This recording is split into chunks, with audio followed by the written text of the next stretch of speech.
Est-ce que vous voyez des limites à ce contrat aujourd'hui? Aujourd'hui, on vient de franchir un grand pas avec l'étude de sol. Donc ça ne règle pas tous les problèmes, parce qu'il y a encore des débats là-dessus. Mais aujourd'hui, la principale difficulté du contrat, ce sont les travaux réservés. Alors, il y a les travaux qu'on maîtrise parfaitement, comme les branchements sur le terrain, sur la parcelle. Par contre, il y en a qu'on doit estimer 1 an et demi à l'avance, comme des taxes locales de raccordement ou d'aménagement. Les points essentiels, c'est les réserves sur la notice. Je pense qu'il faut assouplir absolument cela. Et également, pour moi, l'adaptation au sol, qui est un sujet d'envergure. Les terrains font de plus en plus rares.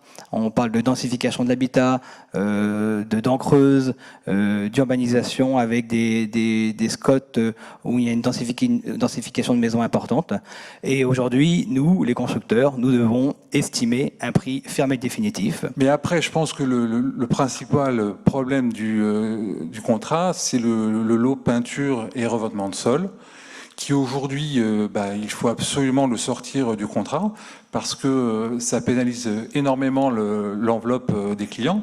Et aujourd'hui, on sait tous que nos clients, ils préfèrent aller chez Castorama et se faire les peintures le week-end en famille. Éric Blandin, vous évoquiez le chiffre de 35%. Est-ce que vous pouvez vous satisfaire d'une part de marché du CCMI à 65%? Et surtout, comment l'augmenter, selon vous?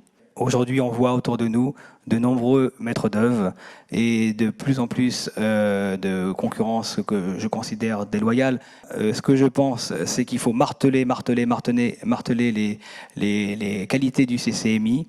Je pense qu'il faut faire un vrai lobbying auprès des banques et des notaires. Et également, je pense qu'il faudrait tout simplement faire appliquer la loi, puisque l'assurance dommage ouvrage est obligatoire dans le cadre d'un contrat de construction.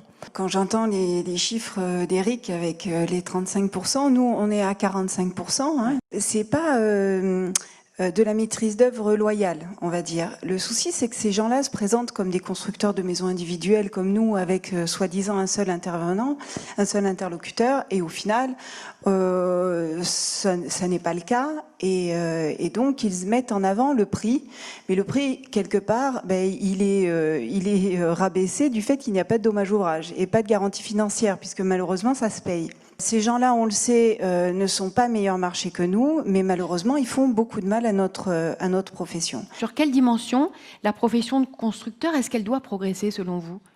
On a l'avantage d'avoir un syndicat performant, donc à nous d'avancer sur toute la digitalisation, le travail à distance. Ça va être un axe de différenciation. Et après, il y a, comme je le disais tout à l'heure, le produit. Vraiment sortir des catalogues, personnaliser au maximum, c'est ce que nos clients attendent de nous. Quelles compétences nouvelles le constructeur doit-il développer? Je crois qu'aujourd'hui, les outils numériques, c'est vraiment l'avenir de notre métier.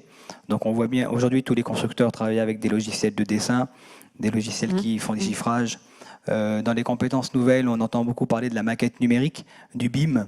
Et quand on parle de professionnalisation, de professionnalisme et de qualité de construction, je pense qu'il faut qu'on aille vraiment dans cet axe-là. Digitalisation, oui.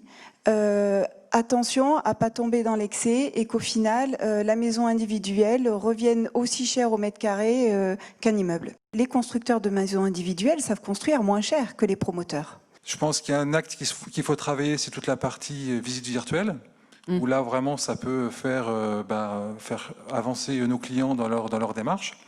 Et à terme, j'espère qu'on pourra être capable de faire de réels configurateurs comme dans l'automobile. Mais la maison elle-même, est-ce qu'elle peut évoluer?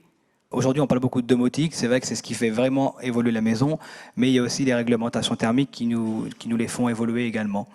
Bien sûr qu'elle doit évoluer, et comme je l'ai dit tout à l'heure, ce sont les clients qui vont nous la faire évoluer. Quel est le next step? Qu'est-ce que vous voyez se dessiner?